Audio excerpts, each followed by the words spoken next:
Next question है हमारा, number of radioactive elements left undecayed after an half life are. आप जानते हैं half life is a period और time during which half of the atoms decayed, और undecayed जितने decay होंगे उतने बचते जाएंगे।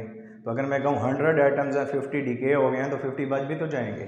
तो अगर एन हाफ लाइफ हो तो अनडिकेड एटम्स का जनरल रिलेशन है 1/2 raise to the power n into N naught, original atoms है। और करेक्ट ऑप्शन ये किस में है? डी में। और अगर आपसे पूछ लिया जाए decayed atoms after an half lives क्या होंगे, तो उसका ये जनरल रिलेशन याद रखिएगा। It is a short method to find out the undecayed और डिकेड एटम्स। तो 2 raise to the power n minus 1 divided by 2 raise to the power n। तो इसलिए करेक्ट ऑप्शन किस में हुआ? डेल्टा में। नेक्स्ट है the ionisation energy of an atom as compare to the binding energy will be. ये एक थोड़ा सा कंफ्यूजिंग सा क्वेश्चन है, लेकिन लॉजिकली इसको अगर आप देखेंगे कंसेप्ट के पॉइंट ऑफ व्यू से आप इजीली अंडरस्टैंड करते हैं। सबसे पहले हम आयोनाइजेशन एनर्जी के बारे में जानते हैं। तो ionisation energy is a minimum energy which is given to an electron within the atom to jump out of the atom. वो क्या कहलाती है? Ionisation energy. और इसकी वैल्यू हम हाइड्रोजन एटम के लिए पढ़ चुके हैं 13.6 इलेक्ट्रॉन वोल्ट। जबकि बाइंडिंग एनर्जी जो होती है it is that amount of energy which is given या required by the nucleons of the nucleus to separate और बाउंड या बाइंड टुगेदर, उसे हम क्या कहते हैं? Binding energy. और अगर मैं इसकी बात करूं तो it is different for different nuclei, so it is always greater than the ionisation energy. और इसकी वैल्यू हीलियम के लिए होती है 28.2 मिलियन इलेक्ट्रॉन वोल्ट में, जो कि कई गुना ज़्यादा है। इवन हाइड्रोजन की बात करें तो वो भी कई गुना ज़्यादा होगी।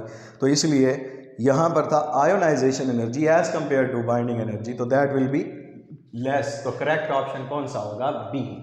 उसके बाद है in Wilson cloud chamber the beta particles have. ये जो रेडिएशन डिटेक्टर्स होते हैं उनमें से एक विल्सन क्लाउड चैम्बर है, जो कि रेडिएशंस को डिटेक्ट करने के लिए यूज़ होता है, रेडियो एक्टिव रेडिएशंस को, जो कि हम सेंसेस से सेंस नहीं कर सकते।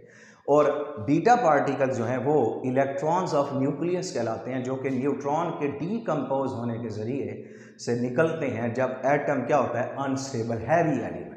और उस वक्त उसमें से जो इलेक्ट्रॉन निकलता है उसका ट्रैक थिन, शॉर्ट और डिसकॉन्टीन्यूअस होता है, क्योंकि उसकी वजह है it shows they are less mass, क्योंकि लेस मैसिव होते हैं इलेक्ट्रॉन्स, और लेस आयोनाइजेशन एनर्जी होती है बट ग्रेटर पेनिट्रेटिंग पावर होती है। अगर मैं यहाँ 2 लाइंस शो करूँ तो ये ब्लैक वाली अल्फा पार्टिकल्स हैं because they are massive and helium nuclear, और बीटा पार्टिकल्स की थिन लाइन है जो कि इसका ट्रैक शो करती है। तो length of the track is directly proportional to the ionisation energy. तो इसका थिन होता है और शॉर्ट होता है, इसका मतलब है इसकी आयोनाइजेशन एनर्जी कम है as compare to alpha particles. तो करेक्ट ऑप्शन कौन सा होगा? इसमें कोई भी नहीं है, तो it is none of this. उसके बाद है in fission reaction heavy water is use. आप जानते हैं फिशन रिएक्शन के अंदर एक हैवी न्यूक्लियस डिवाइड हो जाता है 2 फ्रेगमेंट्स में of same binding energy per nucleon, तकरीबन बराबर होती है। और हर हैवी न्यूक्लियस के टूटने से 3 एक्स्ट्रा न्यूट्रॉन्स निकलते हैं जो बहुत हैवी होते हैं या फास्ट होते हैं। लेकिन ये रिएक्शन स्लो न्यूट्रॉन्स से होता है, और आगे चलाने के लिए इसे चेन रिएक्शन के लिए स्लो न्यूट्रॉन्स चाहिए।